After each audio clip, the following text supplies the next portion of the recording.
You know, like we've had Radiohead, we've had David Bowie, we've had Leonard Cohen, we've had PJ Harvey. What? Yeah, you should watch it. I should watch it. Really? Yeah. I didn't know that. The world don't give a fuck about me. And I don't give a fuck about the world. I'm glad you decided this wasn't your war.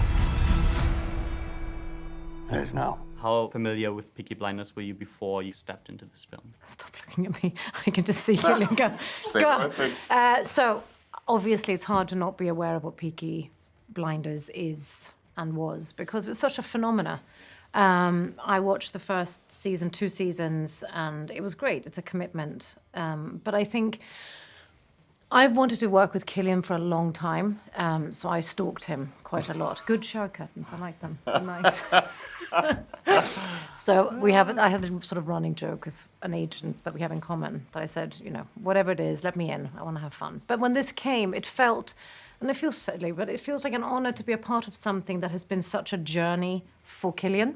And for him to want me to be a part of it was really exciting. And then when I read the script, I mean, there was no question. It was given that I wanted to do it. And it's fun to step into something that already has colour and texture and a rapport on set. Yeah. And then you kind of you need to create an obstacle for the characters to climb or to meet. Otherwise, they just walk past you and walk over you. You need to create something for them to stop and react.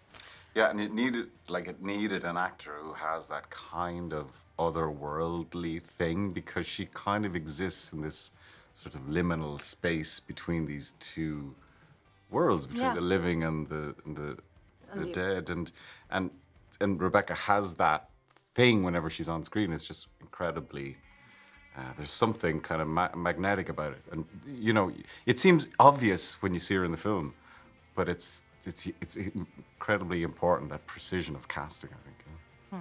I knew it only that Cillian was in it, and a lot of people that I loved were in it. I'd never seen it, and so when it landed, I was like, yeah, game on, you know. So, but I did have to make a decision before I started filming whether I would watch the series or not, and I decided not to. I could watch it all and then dive in, but my character wouldn't know anyway. So I thought I'll just go to it completely blank on you know, and just go in new. And so I walked into this big, old-fashioned, really well put together Second World War movie that felt like it was being made in the 30s and 40s anyway.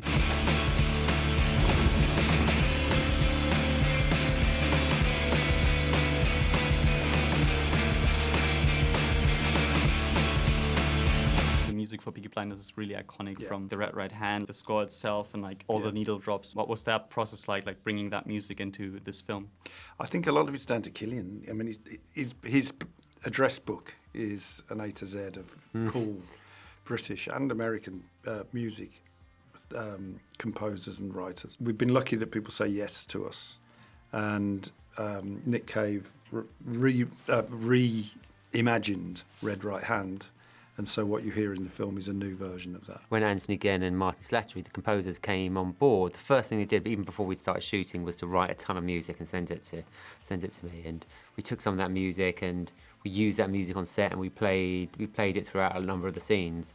And that sort of imbues those scenes with the energy, that kind of like punky, post-punky, visceral energy of the music, and that then goes into the actors, into the crew, into the rushes that we're shooting. We then cut the scene together, send it back to them, and so then they would then rewrite the music to it, send it back to the edit, and so it would just keep going backwards and forwards throughout the thing. And you know, you mentioned the Fontaines, Green Chatton, the lead singer of the Fontaines, you know, would come in sort of every few months and do a little bit more. So again, it wasn't just like, here's a song, I'm going to deliver it to you, you put it on the thing. It was very much a backwards and forwards throughout. I mean, it's hugely important to me, and it's always been a massive part of the Peaky Blinders sort of... universe, right? Yeah.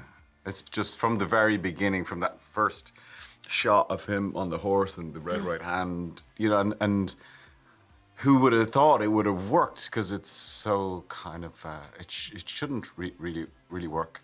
Do you remember the process of when you created the music, where you heard it and then it was like, not really? Sort of, were you, and then it comes and you go, Yeah, it was Otto Bathurst who directed the first series, who had the idea of putting Nick Cave to picture, and yeah, it just clicked, you know. And there's something about his music, and all the way through, there's something about the types of artists who have contributed to this soundtrack that just fit, and some don't because we've auditioned them to picture, then some do. You know, like we've had Radiohead, we've had David Bowie, we've had Leonard Cohen, we've had PJ Harvey. Yeah. You should watch it. I should watch it. Really? Yeah. I didn't know that. Yeah, and a lot of original music, and now we have like Grian Chatton writing original music for it, and again the Fontaines were, you know, they're so instantly peaky, and so I just feel immensely proud of, because that these artists, first of all, have watched it, and second of all, have contributed to it. They're such cool people. They're great artists, you know, kind of like iconic generational artists. Yeah.